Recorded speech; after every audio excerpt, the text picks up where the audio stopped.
কিরে ভাই, কোথায় গেছিলি আজ? আর বলিস না ভাই, মুখটা ছুলতে গেছিলাম। ও, তোর তো আবার মুখে ধার না দিলে ভালো লেখা হয় না। হ্যাঁ, এই ধার দিয়ে দিয়ে আমি সাইজে ছোট হয়ে যাচ্ছি দিন দিন। ও, তাহলে তুই ক্যাপ কিনে নে। দাঁড়া দাঁড়া, যা বুঝলাম তোর দ্বারা কিছু হবে না। সেই তো যেখানে সেখানে গড়াগড়ি খাচ্ছিস।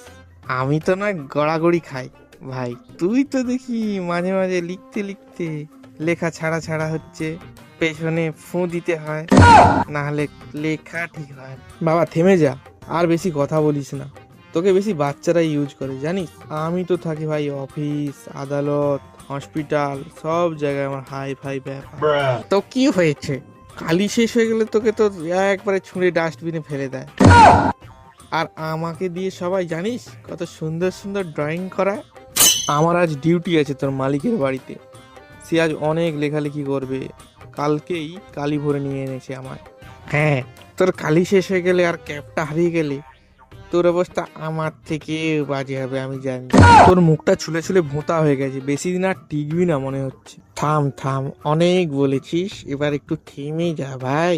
তাহলে শোন, জ্যামিতি করতে গেলে, স্কেচ করতে গেলে, সেলাই আঁকতে গেলে, প্র্যাকটিক্যাল করতে গেলে, আর অফিস আদালত সব জায়গায় আমার হাই ফাই ব্যাপার এখনো লাগে আমাকে। আমার ফ্রেন্ড ইরেজার, আমি কিছু ভুল করলেই মুছে দেয়, আমি সেটা ঠিক করে দিই। আর তুই একবার ভুল করলেই সেটাকে কাটাকুটি জড়িয়ে হোয়াইটনার দিয়ে ঢেলে ফেলে কাগজটাকে নোংরা করে ছুঁড়ে ফেলি।